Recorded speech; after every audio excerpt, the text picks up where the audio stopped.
ପିଲାମାନେ କେମିତି ଅଛ? ଆଶା ତୁମେ ମାନେ ଭଲରେ ଥିବ। ଆଜିର ଏହି ସୁନ୍ଦର ଭୂଗୋଳ କ୍ଲାସକୁ ସମସ୍ତଙ୍କୁ ବହୁତ ସ୍ୱାଗତ। ଆଜି ଏକ ବହୁତ ମଜାଦାର ଏବଂ ରୋମାଞ୍ଚକର ଯାତ୍ରାରେ ଯିବାକୁ ଯାଉଛି। ଆଜିର ଆମର ବିଷୟ ହେଉଛି ଦ୍ୱୀପପୁଞ୍ଜ ଓ ମେରୁ ଅଞ୍ଚଳ ଏକ ଭୌଗୋଳିକ ଅନୁସନ୍ଧାନ। ସମସ୍ତେ ଟିକେ ସ୍କ୍ରିନ୍ ଆଡ଼କୁ ଦେଖ। ଆଚ୍ଛା ପିଲାମାନେ, ଆମେ ଆମ ପୂର୍ବ ଶ୍ରେଣୀରେ ମହାଦେଶ ଗୁଡ଼ିକ ବିଷୟରେ ଜାଣିଥିଲେ। ଆସ ଆଜି ଆମେ କିଛି ନୂଆ ପ୍ରସଙ୍ଗ ଆଲୋଚନା କରିବା। ଆଚ୍ଛା ପିଲାମାନେ, ତୁମେ କେବେ ଭାବିଛ କି ଆମ ମହାଦେଶ ଗୁଡ଼ିକ ବାହାରେ ଆହୁରି କେତେ ରହସ୍ୟ ଲୁଚି ରହିଛି? ଆଜି ଆମେ ସେହି ରହସ୍ୟ ଗୁଡ଼ିକୁ ଖୋଜିବା। ଆମର ଏହି ଅନୁସନ୍ଧାନ ଛୋଟ ସ୍ଥଳଭାଗର ସଂଜ୍ଞା ବୁଝିବାରୁ ଆରମ୍ଭ କରି ବଡ଼ ବଡ଼ ବୈଜ୍ଞାନିକ ଗବେଷଣା ପର୍ଯ୍ୟନ୍ତ ବ୍ୟାପିବ। ଆଚ୍ଛା, ତାହେଲେ ନିଜ ସିଟ୍ ବେଲ୍ଟ ବାନ୍ଧି ନିଅ, କାରଣ ଆଜି ଆମେ ପୃଥିବୀର ଏମିତି କିଛି ସ୍ଥାନକୁ ଯିବା ଯାହା ବିଷୟରେ ଜାଣିଲେ ତୁମେ ଆଶ୍ଚର୍ଯ୍ୟ ହୋଇଯିବ। ପିଲାମାନେ, ଆମେ ଆଗକୁ ବଢ଼ିବା ପୂର୍ବରୁ ଗୋଟିଏ ସାଧାରଣ ପ୍ରଶ୍ନର ଉତ୍ତର କୁହ ତ ଦେଖିବା। ଦ୍ୱୀପ ବା ଆଇଲ୍ୟାଣ୍ଡ କାହାକୁ କୁହାଯାଏ ଜାଣିଛ? ଆସ ମୁଁ ତୁମକୁ ବୁଝାଇ ଦେଉଛି। ପିଲାମାନେ, ଦୁନିଆରେ ଏମିତି କିଛି ଛୋଟ ଛୋଟ ଭୂଭାଗ ଅଛି ଯାହାକୁ ଜଳ ଦ୍ୱାରା ଚାରିପାଖରୁ ସମ୍ପୂର୍ଣ୍ଣ ରୂପେ ଘେରି ରହିଥାଏ। ଏହି ଚାରିଆଡ଼ୁ ଜଳ ଦ୍ୱାରା ଘେରି ରହିଥିବା କ୍ଷୁଦ୍ର ଭୂଭାଗ ଗୁଡ଼ିକୁ ଆମେ ଦ୍ୱୀପପୁଞ୍ଜ ବା ଆଇଲ୍ୟାଣ୍ଡ ବୋଲି କହିଥାଉ। ଆମ ପୃଥିବୀରେ ଥିବା ଦ୍ୱୀପପୁଞ୍ଜ ଗୁଡ଼ିକ ଦେଖ। ତୁମେ ଜାଣିଛ ପିଲାମାନେ, ଆମ ପୃଥିବୀରେ ଲକ୍ଷ ଲକ୍ଷ ଦ୍ୱୀପ ରହିଛି, ଯେଉଁ ଦ୍ୱୀପଗୁଡ଼ିକର ଆକାର ଭିନ୍ନ ଭିନ୍ନ ଅଟେ। ଏବେ ତୁମମାନଙ୍କ ମନରେ ପ୍ରଶ୍ନ ଆସୁଥିବ, ଏହି ଭୂଗୋଳକରେ ଆମେ ଦେଖିପାରୁଥିବା ମହାଦେଶ ଗୁଡ଼ିକ ମଧ୍ୟ ତ ଚାରିଆଡ଼ୁ ଜଳ ଦ୍ୱାରା ଘେରି ରହିଛି, ତାହେଲେ ସେଗୁଡ଼ିକୁ ଆମେ ଦ୍ୱୀପ ବୋଲି କାହିଁକି କହୁନାହୁଁ? ଏହା ଏକ ବହୁତ ଭଲ ପ୍ରଶ୍ନ। ଆସ ଏବେ ଏହାର ଉତ୍ତର ଜାଣିବା। ଏହାର କାରଣ ହେଲା, ମହାଦେଶ ଗୁଡ଼ିକ ଆକାରରେ ଏତେ ବଡ଼ ଯେ ସେମାନଙ୍କୁ ଦ୍ୱୀପ ବୋଲି କୁହାଯାଇ ପାରିବ ନାହିଁ। ଗୋଟିଏ ଦ୍ୱୀପ ହେବା ପାଇଁ ଭୂଭାଗଟି ଆପେକ୍ଷିକ ଭାବେ କ୍ଷୁଦ୍ର ହେବା ଆବଶ୍ୟକ। ବୁଝିପାରିଲ ତ ପିଲାମାନେ? ପିଲାମାନେ, ଯଦି ମୁଁ ତୁମକୁ ପଚାରେ ପୃଥିବୀର ସର୍ବବୃହତ୍ ଦ୍ୱୀପର ନାମ କ'ଣ, ତୁମେ କହିପାରିବ? ଆଚ୍ଛା ହଉ, ଆମ ପୃଥିବୀର ସର୍ବବୃହତ୍ ଦ୍ୱୀପର ନାମ ହେଉଛି ଗ୍ରୀନଲ୍ୟାଣ୍ଡ। କ'ଣ ତାହାର ନାମ? ହଁ, ଗ୍ରୀନଲ୍ୟାଣ୍ଡ। ନାମଟି ଶୁଣିବାକୁ କେତେ ସୁନ୍ଦର ଲାଗୁଛି ନା? ଏହି ଚିତ୍ରଟିକୁ ଦେଖ। ଏହା ହେଉଛି ଗ୍ରୀନଲ୍ୟାଣ୍ଡ। କେତେ ସୁନ୍ଦର ନୁହଁ ପିଲାମାନେ? ହଁ, ବହୁତ ସୁନ୍ଦର। ତୁମେ ଜାଣ ଏହାର ଆକାର କେତେ ବିଶାଳ? ଆସ ଜାଣିବା। ଗ୍ରୀନଲ୍ୟାଣ୍ଡ ହେଉଛି ପୃଥିବୀର ସବୁଠାରୁ ବଡ଼ ଦ୍ୱୀପ, ଆଉ ଏହାର ଆକାର କେତେ ବଡ଼ ତାହା ତୁମେ ତୁଳନା କରିବା ବହୁତ ସହଜ ଅଟେ। ପିଲାମାନେ, ଆମର ଭାରତବର୍ଷକୁ ଟିକେ ମନେ ପକାଅ।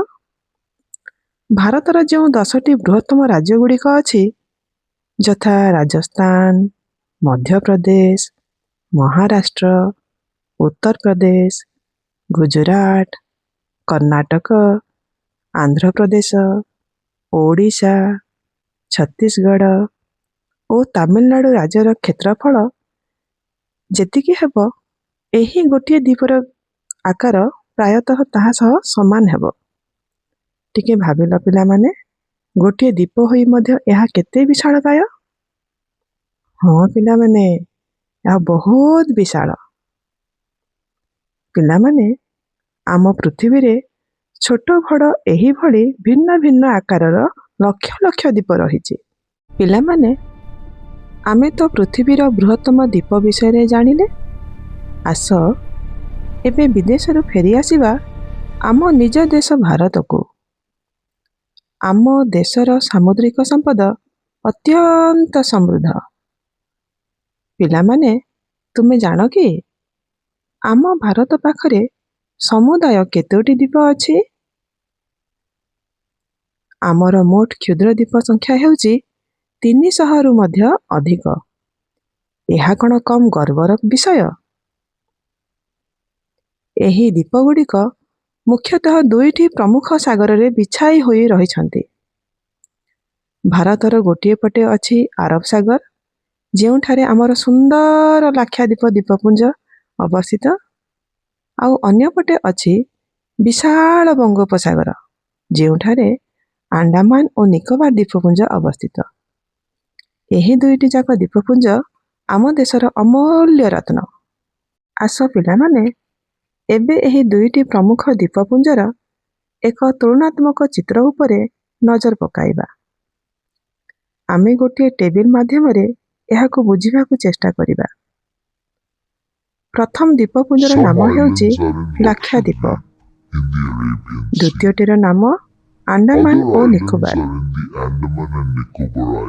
ଯଦି ଆମେ ଅବସ୍ଥିତି ଦେଖିବା, ତେବେ ଲାକ୍ଷାଦ୍ୱୀପ ଆରବ ସାଗରରେ ଥିବାବେଳେ ଆଣ୍ଡାମାନ ନିକୋବର ବଙ୍ଗୋପସାଗରରେ ଅବସ୍ଥିତ। ଆଉ ଦିଗ କଥା ବିଚାର କଲେ ଲାକ୍ଷାଦ୍ୱୀପ ଭାରତର ପଶ୍ଚିମ ଭାଗରେ ଥିବାବେଳେ ଆଣ୍ଡାମାନ ଓ ନିକୋବର ଦ୍ୱୀପପୁଞ୍ଜ ଭାରତର ପୂର୍ବ ଭାଗରେ ରହିଛି।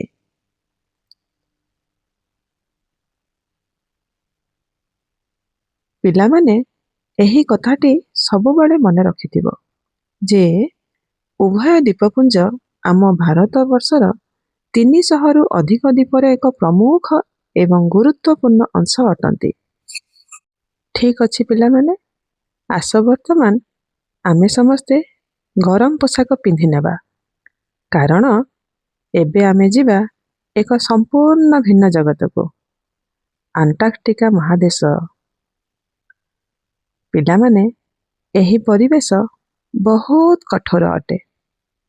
ଏହା ଏକ ଅତ୍ୟନ୍ତ ଶୀତଳ ଜଳବାୟୁ ଏବଂ କଠୋର ପରିବେଶ ବିଶିଷ୍ଟ ମହାଦେଶ ଅଟେ।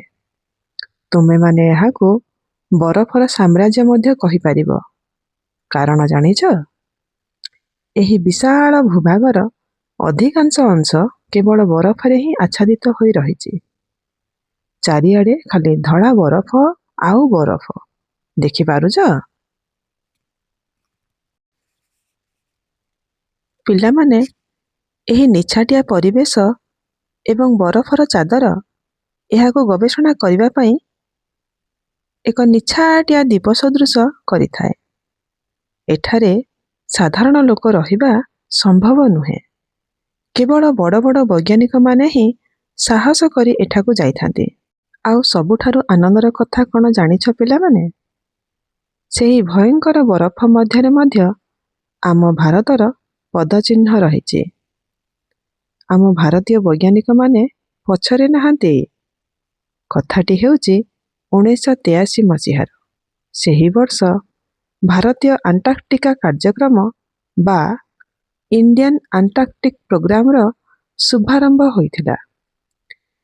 ଏହାଦ୍ୱାରା ଆଣ୍ଟାର୍କଟିକାରେ ବିଭିନ୍ନ ଅନୁସନ୍ଧାନ ଓ ଗବେଷଣାର ନୂତନ ଅଧ୍ୟାୟ ଆରମ୍ଭ ହୋଇଥିଲା। ସେହିଠାରେ ଭାରତର ପ୍ରଥମ ବୈଜ୍ଞାନିକ ଗବେଷଣା କେନ୍ଦ୍ର ବା ବେସ୍ ଷ୍ଟେସନର ପ୍ରତିଷ୍ଠା କରାଗଲା। ସେହି ଗବେଷଣା କେନ୍ଦ୍ରର ନାମ କ'ଣ ଥିଲା ତୁମେମାନେ ନିଶ୍ଚୟ ଜାଣିବାକୁ ଚାହିଁବ। ଏହି ଐତିହାସିକ ଗବେଷଣା କେନ୍ଦ୍ରର ନାମ ଥିଲା ଦକ୍ଷିଣ ଗଙ୍ଗୋତ୍ରୀ। ନାମଟିକୁ ଭଲ ଭାବେ ଖାତାରେ ଟିପି ରଖ, ଦକ୍ଷିଣ ଗଙ୍ଗୋତ୍ରୀ। ଆସ ଏବେ ଏହି ଦକ୍ଷିଣ ଗଙ୍ଗୋତ୍ରୀ ବିଷୟରେ ଅଧିକ କିଛି ଜାଣିବା। ଏହି ଦକ୍ଷିଣ ଗଙ୍ଗୋତ୍ରୀ କେବଳ କୋଠା ନଥିଲା, ଏହା ଥିଲା ବରଫ ତଳେ ଥିବା ଏକ ବିଜ୍ଞାନାଗାର। ଏଠାରେ ମାନବ ସମ୍ବଳର ପ୍ରୟୋଗ କିପରି ହୋଇଥିଲା ଶୁଣ। ପ୍ରାୟ 40ଟି ଟିମ୍ ଏହି ଦୁର୍ଗମ ଅଞ୍ଚଳରେ ଅବସ୍ଥାନ କରି ଗବେଷଣା କରିଛନ୍ତି। ଏତେ ଥଣ୍ଡାରେ ସେମାନଙ୍କର ମୁଖ୍ୟ ଲକ୍ଷ୍ୟ କ'ଣ ଥିଲା ପିଲାମାନେ? ସେମାନଙ୍କର ଲକ୍ଷ୍ୟ ଥିଲା ବିଶେଷ କରି ଜଳବାୟୁ ଓ ପରିବେଶର ବିକାଶ ଉପରେ ଗବେଷଣା କରିବା। କିନ୍ତୁ କଥା ସେତିକିରେ ଶେଷ ହୋଇନାହିଁ। ପିଲାମାନେ, ବୈଜ୍ଞାନିକମାନଙ୍କର ଅଧ୍ୟୟନ ପାଇଁ ସେହି ଷ୍ଟେସନ ଭିତରେ ଏକ ପାଠାଗାର ବା ଲାଇବ୍ରେରୀର ବ୍ୟବସ୍ଥା କରାଯାଇଥିଲା। ଏବଂ ସବୁଠୁ ମଜାଦାର କଥା ହେଲା ଡାକଘର। ହଁ, ତୁମେମାନେ ଠିକ୍ ଶୁଣିଲ। ଏତେ ଦୂରରେ ମଧ୍ୟ ପରିବାର ଓ ସରକାରଙ୍କ ସହ ଯୋଗାଯୋଗ ରଖିବା ପାଇଁ ସେଠାରେ ଏକ ସ୍ୱତନ୍ତ୍ର ଡାକଘର ମଧ୍ୟ ସ୍ଥାପନ କରାଯାଇଥିଲା। ଆଚ୍ଛା ପିଲାମାନେ, ଏବେ ଆସ ଟିକେ ଚିନ୍ତା କରିବା ଓ ଆଜି ଯେଉଁ ପ୍ରସଙ୍ଗଗୁଡ଼ିକ ଆମେ ଆଲୋଚନା କଲେ ସେହି ପ୍ରସଙ୍ଗ ଆଧାରିତ କିଛି ପ୍ରଶ୍ନର ଉତ୍ତର ଖୋଜି ବାହାର କରିବା। ପ୍ରଶ୍ନ: ଦୀପ କାହାକୁ କୁହାଯାଏ? ହଁ, ଯେଉଁ କ୍ଷୁଦ୍ର ଭୂଭାଗ ଗୁଡ଼ିକୁ ଚାରିଆଡ଼ୁ ପାଣି ଘେରି ରହିଥାଏ ତାହାକୁ ଆମେ ଦୀପ କହିଥାଉ। ବହୁତ ଭଲ।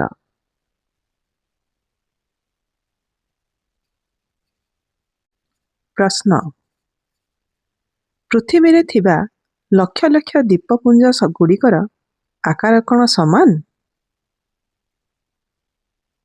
ହଁ, ପୃଥିବୀରେ ଥିବା ଲକ୍ଷ ଲକ୍ଷ ଦୀପପୁଞ୍ଜ ଗୁଡ଼ିକର ଆକାର ଭିନ୍ନ ଭିନ୍ନ। ବହୁତ ବଢ଼ିଆ। ପ୍ରଶ୍ନ: ପୃଥିବୀର ବୃହତ୍ତମ ଦ୍ୱୀପର ନାମ କ'ଣ ପିଲାମାନେ? ହଁ, ବହୁତ ବଢ଼ିଆ। ପୃଥିବୀର ବୃହତ୍ତମ ଦ୍ୱୀପର ନାମ ହେଉଛି ଗ୍ରୀନଲ୍ୟାଣ୍ଡ। ପ୍ରଶ୍ନ: ଭାରତରେ କେତୋଟି ଦ୍ୱୀପପୁଞ୍ଜ ରହିଛି? ହଁ, ଭାରତରେ 300ରୁ ଅଧିକ ଦ୍ୱୀପପୁଞ୍ଜ ରହିଛି। ବହୁତ ବଢ଼ିଆ ପିଲାମାନେ। ପ୍ରଶ୍ନ: ଭାରତର ପୂର୍ବରେ କେଉଁ ଦ୍ୱୀପପୁଞ୍ଜ ଅବସ୍ଥିତ? ହଁ ପିଲାମାନେ, ଭାରତର ପୂର୍ବରେ ଆଣ୍ଡାମାନ ଓ ନିକୋବର ଦ୍ୱୀପପୁଞ୍ଜ ଅବସ୍ଥିତ। ପ୍ରଶ୍ନ: ଭାରତର ପଶ୍ଚିମରେ କେଉଁ ଦ୍ୱୀପପୁଞ୍ଜ ଅବସ୍ଥିତ? ହଁ, ଭାରତର ପଶ୍ଚିମରେ ଲାକ୍ଷାଦ୍ୱୀପ ଅବସ୍ଥିତ। ପ୍ରଶ୍ନ: ଆଣ୍ଡାମାନ ଓ ନିକୋବର ଦ୍ୱୀପପୁଞ୍ଜ କେଉଁ ସାଗରରେ ଅବସ୍ଥିତ? ହଁ, ଆଣ୍ଡାମାନ ଓ ନିକୋବର ଭାରତର ପୂର୍ବ ଦିଗରେ ଥିବା ବଙ୍ଗୋପସାଗରରେ ଅବସ୍ଥିତ। ବହୁତ ବଢ଼ିଆ। ପ୍ରଶ୍ନ: ଲାକ୍ଷାଦ୍ୱୀପ କେଉଁ ସାଗରରେ ଅବସ୍ଥିତ? ହଁ, ଲାକ୍ଷାଦ୍ୱୀପ ଭାରତର ପଶ୍ଚିମ ଦିଗରେ ଥିବା ଆରବ ସାଗରରେ ଅବସ୍ଥିତ। ବହୁତ ବଢ଼ିଆ। ପ୍ରଶ୍ନ: ଭାରତୀୟ ଆଣ୍ଟାର୍କଟିକା କାର୍ଯ୍ୟକ୍ରମ କେଉଁ ମସିହାରୁ କାର୍ଯ୍ୟକାରୀ ହୋଇଛି? ହଁ, ଭାରତୀୟ ଆଣ୍ଟାର୍କଟିକା କାର୍ଯ୍ୟକ୍ରମ 1981 ମସିହାରୁ କାର୍ଯ୍ୟକାରୀ ହୋଇଛି।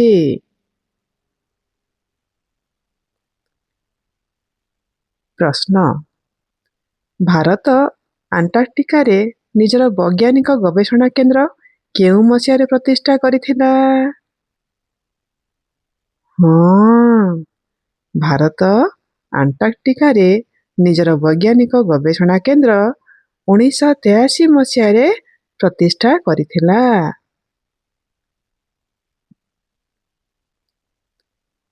ପ୍ରଶ୍ନ: ଭାରତର ଏହି ଗବେଷଣା କେନ୍ଦ୍ରର ନାମ କ'ଣ ଥିଲା ପିଲାମାନେ?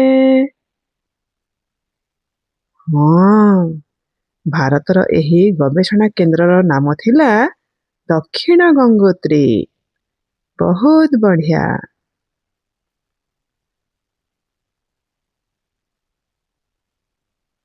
ଏହି ଗବେଷଣା କେନ୍ଦ୍ରରେ ଭାରତର ବୈଜ୍ଞାନିକମାନଙ୍କର କେତୋଟି ଟିମ୍ ଗବେଷଣା କରୁଛନ୍ତି ପିଲାମାନେ?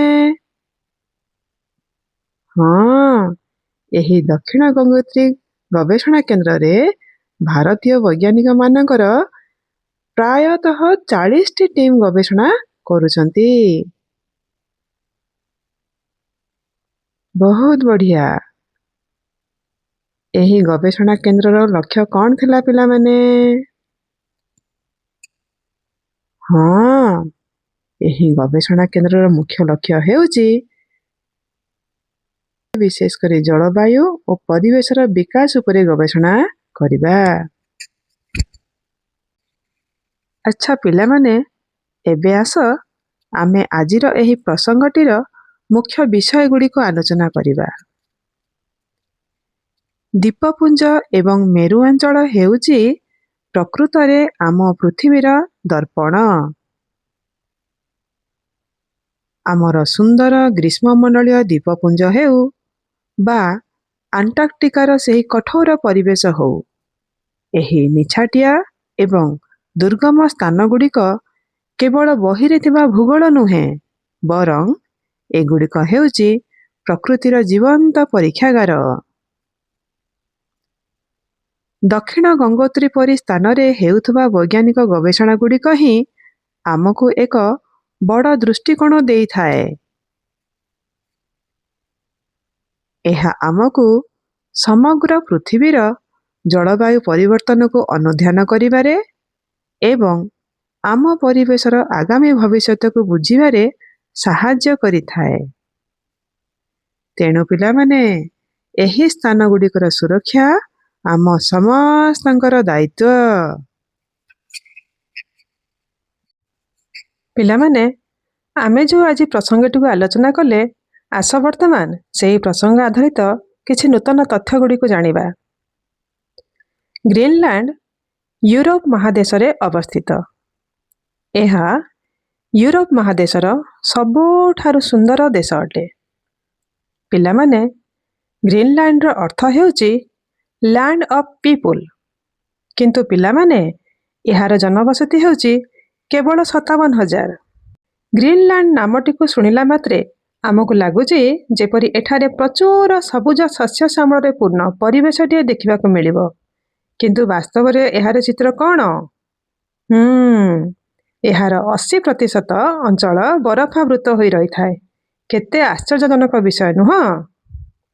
ପିଲାମାନେ, ଏଠାକାର ପରିବେଶ ବରଫାବୃତ ହୋଇଥିବାରୁ ଏଠାରେ ଚାଷ କାର୍ଯ୍ୟ ହୁଏ ନାହିଁ। ଏଠାକାର ଅଧିବାସୀମାନଙ୍କର ଜୀବିକା ହେଉଛି ମାଛ ଧରିବା।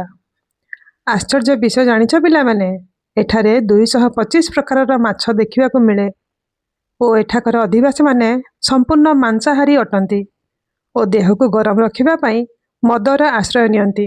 ପିଲାମାନେ, ଆମେ ପ୍ରସଙ୍ଗରେ ଦକ୍ଷିଣ ଗଙ୍ଗୋତ୍ରୀ ବିଷୟରେ ପଢ଼ିଥିଲେ। ଏହି ଦକ୍ଷିଣ ଗଙ୍ଗୋତ୍ରୀକୁ କିଛି ବର୍ଷ ପରେ ନିଷ୍କ୍ରିୟ କରାଯାଇଥିଲା, କାରଣ ଏହାର ଅଧା ଅଂଶ ବରଫାବୃତ ହୋଇଯାଇଥିଲା। 1999 ମସିହାରେ ମୈତ୍ରୀ ନାମରେ ଦ୍ୱିତୀୟ ଗବେଷଣା କେନ୍ଦ୍ର ଭାରତ ପ୍ରତିଷ୍ଠା କରିଥିଲା। ତାପରେ ଭାରତ 2012 ମସିହାରେ ଭାରତୀ ନାମରେ ଅନ୍ୟ ଏକ ଗବେଷଣା କେନ୍ଦ୍ର ପ୍ରତିଷ୍ଠା କଲା। ବର୍ତ୍ତମାନ ଏହି ଦୁଇଟି ମୈତ୍ରୀ ଓ ଭାରତୀ ସକ୍ରିୟ ରହିଛି। ଭାରତର ପଶ୍ଚିମ ଦିଗରେ ଆରବ ସାଗରରେ ଲାକ୍ଷାଦ୍ୱୀପ ଅବସ୍ଥିତ। ଏହା ହେଉଛି ଭାରତର ସବୁଠାରୁ ଛୋଟ କେନ୍ଦ୍ରଶାସିତ ଅଞ୍ଚଳ। ଏଠାରେ ସମୁଦାୟ 36ଟି ଦ୍ୱୀପ ରହିଛି ଓ କେବଳ 10ଟି ଦ୍ୱୀପରେ ହିଁ ଜନସାଧାରଣ ବସବାସ କରନ୍ତି। ଏହା 32 ବର୍ଗ କିଲୋମିଟର ଯାଏ ବ୍ୟାପିଛି।